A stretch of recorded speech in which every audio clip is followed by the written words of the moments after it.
Hi, this is Nicolette Lambert with Birth Multiverse, and this is our lecture on regional anesthesia and epidurals. So, in a previous lecture, we just touched briefly on regional anesthesia. Now, regional analgesia and anesthesia are where you have an entire region of the body. It's not your whole body and it's not just one small part, but you have a whole area of the body that are either numbed or where the pain's kind of deadened. So regional analgesia and regional anesthesia are used to lessen or block pain below the waist in labor. Examples of this are going to include your epidural block and a spinal block, and also the combined spinal epidural block, sometimes called a CSE. The medication administered for regional anesthesia or regional analgesia includes an anesthetic that may be mixed with an opioid analgesic. The medication may be given in a single shot or through a tube that has been placed in the lower back, since it's going to the area below the waist and below the lower back. It's going to go down from there. So let's talk about the big one, the epidural block. So usually when people say, I'm getting an epidural, this is what they're talking about, is an epidural block. So this is the classic epidural, and it's the most common type of pain relief that is used for childbirth in the United States of America. Now, in an epidural block, medication is given through that tube that's been placed in the lower back. For labor and vaginal delivery, a combination of analgesics and anesthetics are going to be used. And you'll have some loss of feeling in the lower areas of your body, but you will remain awake and aware, of course, because it's not general anesthesia where you're completely knocked out. You should be able to bear down and push your baby through the birth canal, even if you have an epidural. But for cesarean delivery, it is going to be different, obviously. In a cesarean delivery, the dose of anesthetic is going to be increased because you're having surgery, and this is going to cause a loss of sensation in the lower half of your body. So you aren't going to feel stuff. And an epidural can also be used if you're having your tubes tied after birth. That's another use for it, and another reason that they'll for doctors choosing the epidural block is if you are planning on having sterilization done right after the birth. So, big question, are you going to be able to move or feel anything after receiving an epidural? Well, you can move with an epidural, but you're not going to be able to walk. Or at least probably not. It varies a little bit, but in general, women are not able to walk after having an epidural. You are still going to be aware of, you may still be aware of your contractions. You may not. It's kind of tricky that way. And you may also feel vaginal exams. So it's really hard to give a blanket statement of what your experience is going to be with an epidural block, because everyone has a little bit different of an experience depending on a lot of factors, just how your body physically, when you get the epidural, and how much you get. All these sorts of things are all factors that depend on how it's going to act in your body and how you're going to experience an epidural. What are the side effects? There are side effects. Opioids are used again, and that's going to increase itching. It's pretty common to feel very, very itchy after having an epidural block. This itching can be treated with more medication. That's what they'll do sometimes. Less common side effects related to the opioids are nausea, vomiting, and breathing problems. Next, we're going to talk about some of the risks. So, as with systemic analgesia, use of opioids in an epidural block increases the risk that your baby will experience a change in heart rate. There are babies who are born to mothers who receive an epidural block are also more likely to have breathing problems, drowsiness, and reduced muscle tone, and more difficulties with breastfeeding because of all these things. And now, these are short-term effects. But they are significant in many ways because those first couple hours of your baby's life, they are going to be feeling the effects of the drugs, and they're going to have lower muscle tone, be kind of more drowsy and whatnot. And so there are things you have to be aware of with it.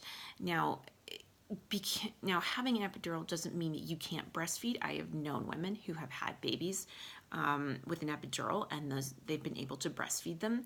But you do just need to be aware and kind of keep on the horizon that there are some other difficulties that come because the baby is kind of sleepier and lower muscle tone, and might have some breathing problems after the epidural. Now, less common side effects that can happen but are rarer, are a decrease in your blood pressure. You, the mother, you could experience a decrease in blood pressure, fever, headache, soreness. There are some serious complications that can happen with an epidural block, but again, they're rare. Injury to your spinal cord or nerves, breathing problems if the anesthetic affects your breathing muscles. And then numbness, tingling, or rapid heartbeat if the anesthetic is injected into a vein instead of a nerve. So again, those are rare, but they can happen. Let's talk a little about spinal blocks. So a spinal block, again, regional anesthesia. A spinal block, like an epidural block, is a form of regional anesthesia, and it's also given through a single shot into the fluid, but it's around the spinal cord. Again, the term spinal block. So it's given that shot's going to go into the fluid around the spinal cord, and it starts to relieve pain quickly, but it only lasts for about an hour or so. Now, a spinal block is commonly used for cesarean delivery, and it has the same side effects and risks as an epidural block. So again, those risks of, your baby's going to experience the heart rate problems, the breathing problems, the drowsiness, low muscle tone, can affect breastfeeding. And then also for you, it have the same sorts of things, decrease in blood pressure, fever, headache, soreness, possibility of injury to the nerves, numbness, tingling, breathing problems. So those, again, it's pretty much the same sorts of risks and side effects between the epidural block and the spinal block. Combined spinal epidural block. So a CC block is another form of regional anesthesia, obviously, and it has the benefits of a spinal block and an epidural block. The spinal block part acts quickly to relieve the pain, and then the epidural part provides continuous pain relief. So there's kind of an idea of getting the best of both worlds there. Lower doses of medication can be used with a CSE block than with an epidural block for the same level of pain relief. But it also has the same side effects and risks of an epidural block. So again, babies can have the same sorts of issues of drowsiness and low muscle tone, and it could cause blood pressure, low blood pressure for you, all those sorts of things. So, and now this is pretty rare. Risks of we're going to talk about general anesthesia. The chances that you'll have general anesthesia are very, very rare.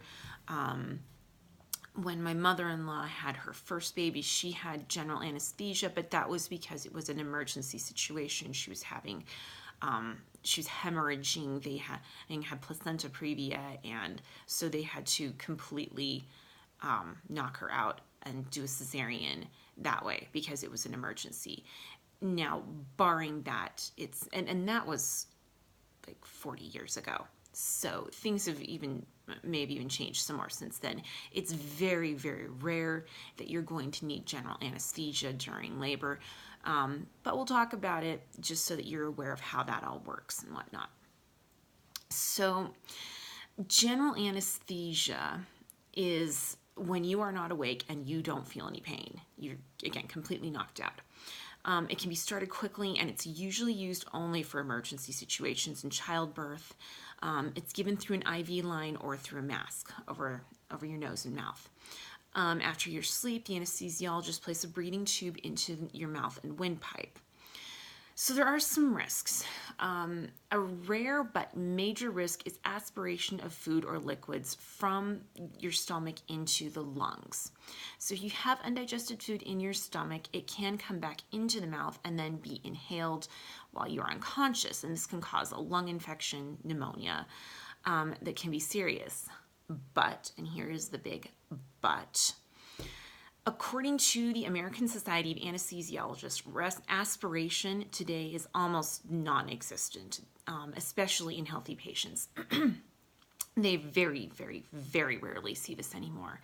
And it's ironic because this idea that you're going to have food aspiration and the mother's going to have this lung infection, that's informed this policy of not being able to eat and drink during labor, and it's this extremely rare situation where you would need general anesthesia and whatnot. And they've based this entire policy around this extremely unlikely thing. But in the United States, there was only one case of aspiration associated with labor and delivery between 2005 and 2013. And this involved a very complicated case of a woman who was obese and she had preeclampsia, which is a precursor to eclampsia.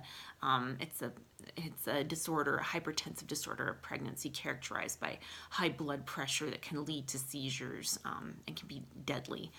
So according to the American Society of Anesthesiology, its closed claims project database, that is the only case they have seen of aspiration of food into the lungs. And researchers also noted that no case of death due to aspiration was reported in the United Kingdom between 2000 and 2005.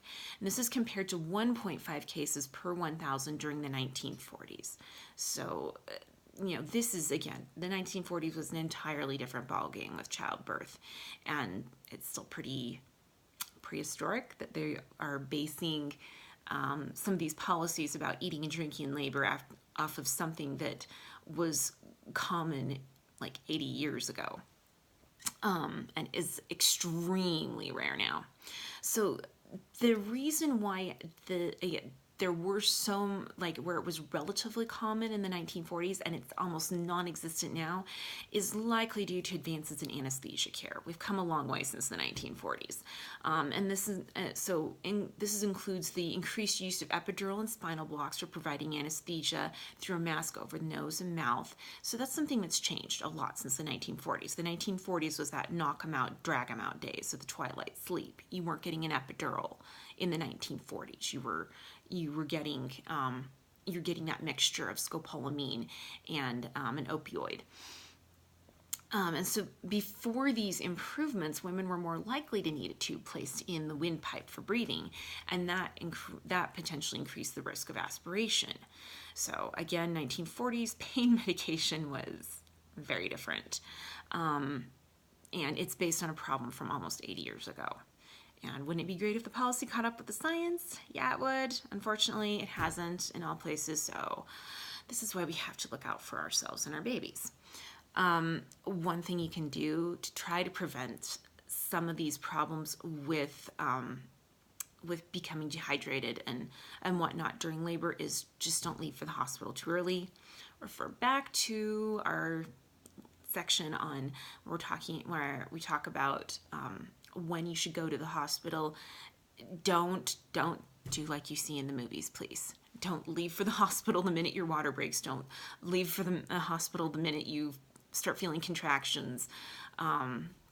Make sure that you're well along in labor, that you're very, very well established in labor, so that you don't end up in this situation where you're at the hospital for long periods of time and not able to eat or drink anything, and that's going to stall out labor and slow it down.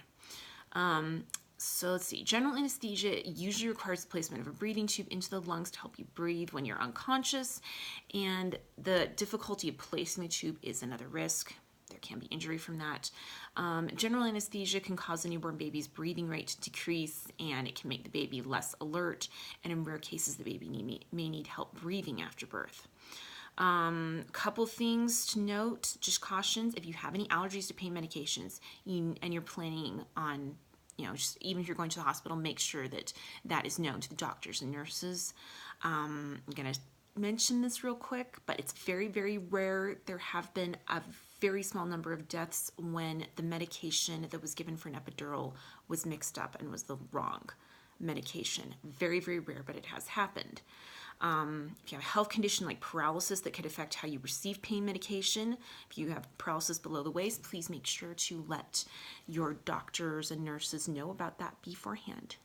Do what you can. And that is our lecture on pain medication.